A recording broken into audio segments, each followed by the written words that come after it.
আসসালামু আলাইকুম বন্ধুরা, কেমন আছো? আশা করি সবাই ভালো আছো। আমিও তোমাদের দয়ায় খুব ভালো আছি। আজকে নতুন একটি নাস্তা নিয়ে আসলাম, নতুন ধরনের। সবাইকে জানাই এই গোলাপের শুভেচ্ছা।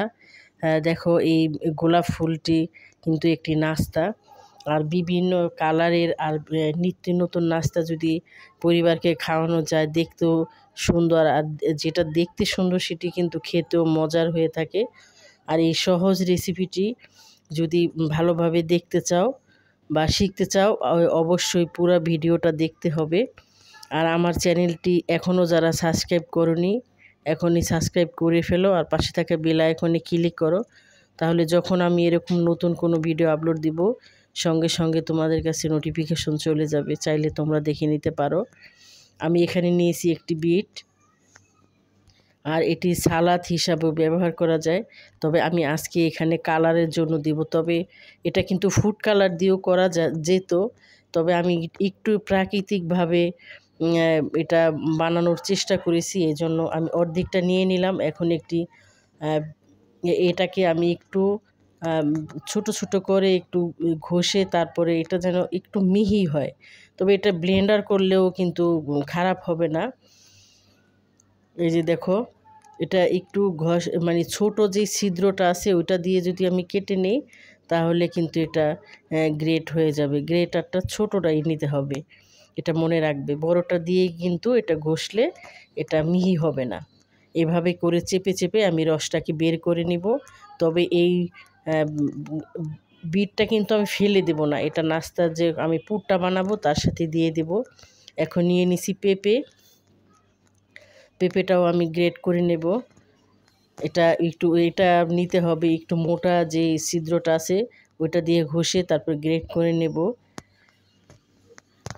এখানে চিকেন দিয়েও কিন্তু বানানো যাবে, যে কোনো পুর দিয়ে, যার যেরকম পছন্দ, এটা আলুর পুর দিয়েও বানানো যাবে। এখন আমি পেঁপে দিয়ে বানাবো। আর এই যে পাশে দেখতেছো বিট, যেটা আমি গ্রেট করেছিলাম ওটা কিন্তু ফেলে দিইনি, ওটাও রেখে দিয়েছি। এটা কিন্তু শরীরের জন্য খুবই ভালো, এটা সালাদে ব্যবহার করি। এখন নিয়ে নিব 2.5 কাপ ময়দা। যার যেরকম দরকার সে ওরকমই নিবা। এখানে 2.5 কাপ ময়দা নিয়ে নিলাম। এখন দিয়ে দিব 1.5 চামচ ইস্ট। এখানে 1.5 চামচ ইস্ট দিয়ে দিব। আর দিয়ে দিব 2.5 চামচ চিনি, ঠিক 2.5 চামচ। আর যদি তোমরা বেশি মিষ্টি খেতে চাও তাহলে বেশি দিবা। আর এখানে আমি লবণ দিয়ে দিলাম আন্দাজ মতো। এখন এটা ভালোভাবে মিক্স করতে হবে, যাতে সবগুলি সমানভাবে মিক্স হয়ে যায়, কেননা এটা আমি অর্ধেকটা পরিমাণ আলাদা করব, এই জন্য। এখন আমি অর্ধেকটা পরিমাণ আলাদা করে অন্য একটি বাটিতে রেখে দেব, কেননা অর্ধেকটা আমি সাদা করব আর অর্ধেকটা আমি লাল কালার করব। এখন কুসুম গরম পানি নিব, যাতে হাত চুবানো যায়। ঠিক এই পরিমাণে কুসুম গরম পানি দিয়ে আমি আস্তে আস্তে পানি দিব, অল্প অল্প করে পানি দিব, আর একটি ডো তৈরি করব। ডোটা এরকম হবে, শুকনো হবে না, আবার একেবারে নরমও হবে না।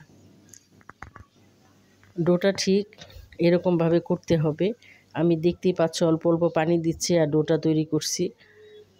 আমার মনে হয় আর লাগবে না, অনেকটা নরম হয়ে গেছে। এটাকে এখন একটু তেল দিয়ে নেব, 1 টেবিল চামচ পরিমাণ তেল দিয়ে, তারপরে আর একটু ভালোভাবে মেখে তারপরে রেখে দিব। আমার এই রেসিপিটি যদি তোমাদের কাছে একটু ভালো লেগে থাকে তাহলে অবশ্যই একটা লাইক দিবা, আর তোমার বন্ধুদের সাথে অবশ্যই শেয়ার করবা। এখন আমি বাকিটাও এইভাবে করে মেখে নেব। আর আমার এই রেসিপিটি যারা আমার ফেসবুক পেজ থেকে দেখছো, তাদেরও জানাই অসংখ্য অসংখ্য ধন্যবাদ এবং গোলাপের শুভেচ্ছা। আর যাদের ভালো লাগে আমার এই রেসিপিটি অবশ্যই ফলো করে দিবা, আর একটি লাইক দিবা, আর তোমার বন্ধুদের সাথে অবশ্যই শেয়ার করবা। আর আমার যারা অলরেডি আমার পেজটি ফলো করে দিয়েছো তাদেরও জানাই অসংখ্য অসংখ্য ধন্যবাদ, এবং তাদেরও কিন্তু গোলাপের শুভেচ্ছা। এভাবে করে কালার করে নিব। তবে যাদের বাসায় বিট নেই তারা কিন্তু ফুড কালার দিয়েও করতে পারবে, কোনো সমস্যা নেই। এখন একটি প্যানে আমি 2টি ডিম ভেঙে দিয়ে দিলাম, আর দিয়ে দিব একটু লবণ আর একটু মরিচ গুঁড়ো মানে চিলি ফ্লেক্স দিয়ে দিব। এটা কাঁচা মরিচও দিতে পারো বা শুকনো যে গুঁড়ো মরিচটা থাকে ওটাও দিতে পারো। এভাবে করে এটাকে আমি ভেঙে একটু ভাজা ভাজা করে নেব, বেশি একটা শক্ত করে ভাজতে যাব না। এভাবে করে ভেজে নিয়ে উঠিয়ে ফেলবো। এখন দিয়ে দিব পেঁয়াজ। পেঁয়াজটা দিয়ে একটু তেল দিয়ে এটা বেশি একটা মানে তেলটা বেশি যেন না হয় ওদিকে খেয়াল করতে হবে, কেননা এটা পুরের মতো ব্যবহার করব আমি। যখন আমি পুরটা ব্যবহার করব তখন কিন্তু তেলটা বের হয়ে যেতে চাইবে, এই জন্য তেলটা কম দিতে হবে। এখন দিয়ে দিলাম কাঁচামরিচ, আবার একটু নাড়াচাড়া দিয়ে। আর পেঁপে কিন্তু বেশিক্ষণ সিদ্ধ করতে হয় না, কেননা এটা আবার সিদ্ধ হবে, এই জন্য এটা কিন্তু হাফ বয়েল করে আমি রান্না করে নেব। আর দিয়ে দিলাম বিট, যেটাকে চেপে আমি রসটা আলাদা করে নিয়ে তারপরে বিটটা আমি পেঁপের সাথে দিয়ে দেব। এটা কিন্তু খেতে খুবই ভালো, আর বিট দিয়ে হালুয়া বানালেও কিন্তু অনেক মজার হয়ে থাকে। এখন দিয়ে দিব লবণ। লবণটাও পরিমাণ মতো দিতে হবে, যে যেরকম পছন্দ করে, কেউ কম বেশি যে যেরকম খায়। এখন নাড়াচাড়া দিয়ে এটাকে একটু ঢেকে দিতে হবে, ঢেকে না দিলে কিন্তু এটা সিদ্ধ হবে না। এখন দিয়ে দিলাম চিলি ফ্লেক্স, এটাও কিন্তু দিতে হবে। এটা একটু ঝালটা একটু বেশি বেশি হলেই কিন্তু ভালো লাগে, এই জন্য। আর যারা ঝাল কম খাও তাদের দেওয়ার দরকার নেই, বা শুকনো মরিচ যারা পছন্দ না করে তারা কাঁচা মরিচটা দিলেই হবে। তবে ঝাল জিনিস একটু ঝাল বা মিষ্টি জিনিস একটু মিষ্টি না হলে কিন্তু ভালো লাগে না, এরকম। দিয়ে দিব মশলা, এটা হচ্ছে আমি বাসায় চাট মশলা বানিয়ে নিয়েছিলাম, সেই আমার হাতে বানানো চাট মশলাটা দিয়ে দিলাম। আর দিয়ে দিব ধনে পাতা। তবে চাট মশলাটা কিন্তু বিকেলের নাস্তা বা ঝাল খাবারে প্রায় সব খাবারই কিন্তু ব্যবহার করে থাকে সবাই, আমিও করে থাকি। তবে এটা কিন্তু খুবই ভালো লাগে চাট মশলাটা দিলে। এখন দিয়ে দিব ডিম। এখন একটু নাড়াচাড়া দিয়ে কিন্তু নামিয়ে নেব। পেঁপেটা কিন্তু অলরেডি সিদ্ধ হয়ে গেছে, আর কিছুই দেব না,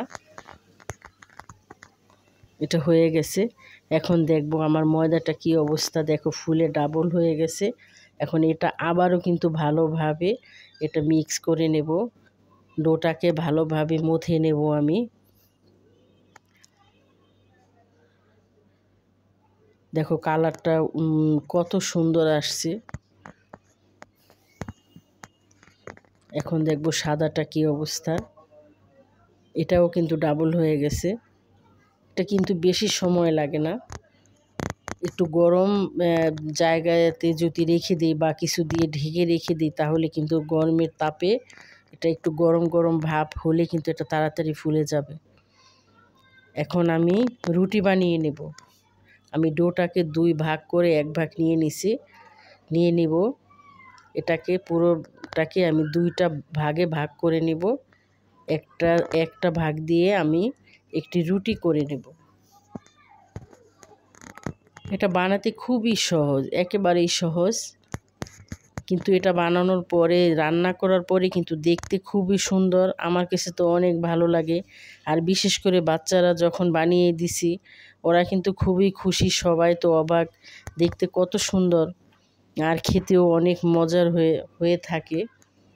তবে বিকেলে নিত্য নতুন যদি আমরা নাস্তা দিতে পারি বাচ্চাদের, পরিবারকে, এভাবে করে 2টা রুটি বানিয়ে নিয়ে তারপরে 2টা রুটি একসাথে করে আবার বেলে নেব, মানে পরিমাণ মতো, একেবারে পাতলাও না আবার একেবারে মোটাও না, এভাবে করে বেলে নেব। একটু টেনে টেনে সমান করে, এই যে দেখতেই পাচ্ছ এইভাবে করে বেলে নেব। যখন এটা বেলুন দিয়ে চাপ দিব তখন কিন্তু একটার সাথে আরেকটা লেগে যাবে। দুইটা কালার করলে কিন্তু দেখতে সুন্দর। এরকম একটি প্লাস্টিকের মগের দিয়ে বা যে কোনো একটি গ্লাস দিয়ে মানে জাস্ট একটু গোল করে নেব আমি, যাতে করে সমান হয় প্রত্যেকটা রুটি বা পাপড়ি যেন সমান হয়। তারপরে আবার একটু বেলে নেব, কেননা রুটিটা কিন্তু একটু মোটা ছিল। এভাবে করে বেলে আমি 4টা করে রুটি নিয়ে নেব। তারপরে একটার উপরে আরেকটা এইভাবে করে সাজিয়ে নেব। তারপরে সমান মাঝখানে পুরটা দিয়ে দিব। এখানে কিন্তু ঝাল পুর দিতে হবে এরকম কোনো কথা নেই, এখানে মিষ্টি পুরও দেওয়া যাবে। মিষ্টি করে বানিয়ে মিষ্টি গুড় দিয়ে বা চিনি দিয়ে বানিয়ে, নারকেল দিয়ে বানিয়ে কিন্তু দেওয়া যাবে, যে যেরকম পছন্দ করে ওইভাবে দেওয়া যাবে, কোনো সমস্যা নেই। এভাবে করে পুরটা দিয়ে লম্বালম্বি করে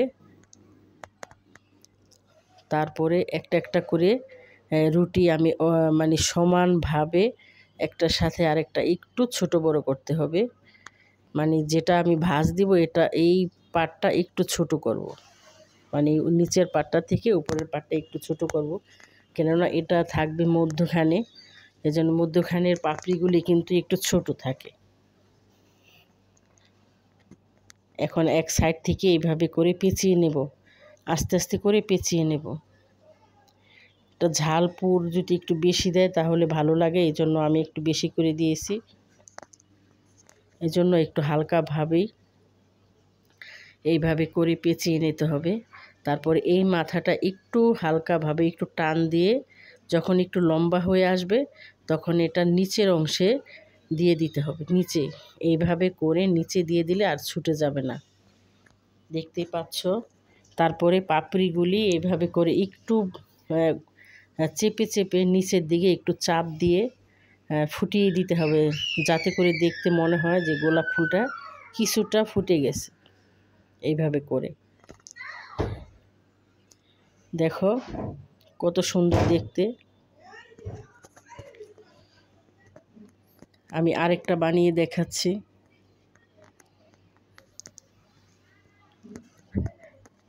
এটা রুটি বানাতে বা সব কিছু প্রস্তুতি নিতে কিন্তু সময় লাগবে, কিন্তু এটা বানাতে কিন্তু সময় লাগবে না।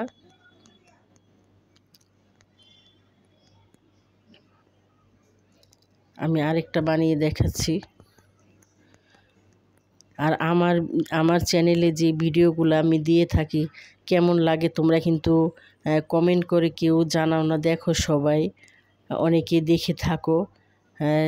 তবে আমার পার্টির যে ভিডিওগুলি ওগুলাতে অনেকেই কমেন্ট আসছে, তবে যারা যারা কমেন্ট করছে আমি ব্যক্তিগতভাবে তাদের মেসেজ দিয়ে যেটা জানতে চেয়েছো আমি বলে দিয়েছি এইভাবে করে।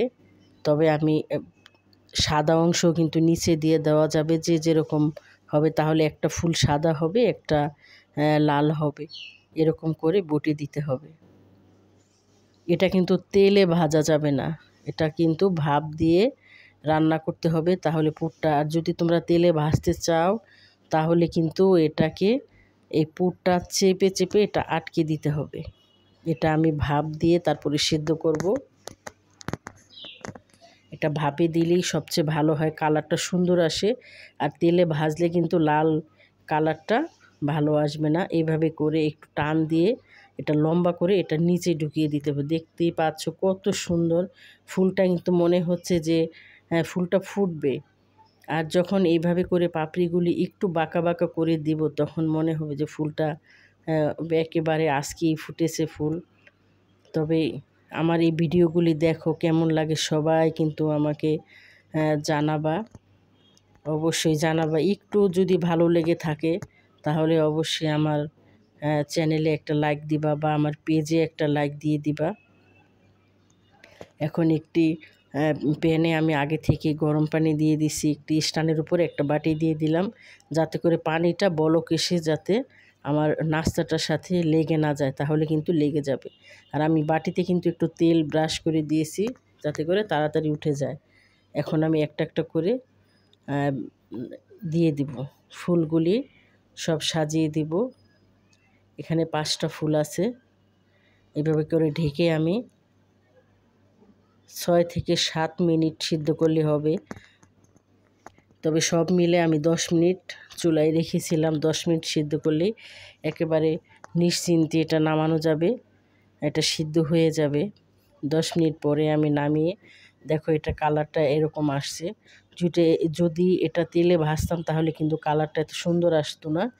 এটা ভাপ দিলেই সবচেয়ে ভালো হয়। তাহলে ভালো থাকো, সুস্থ থাকো, আর এরকম সুন্দর সুন্দর রেসিপি পেতে অবশ্যই আমার চ্যানেলটা সাবস্ক্রাইব করো।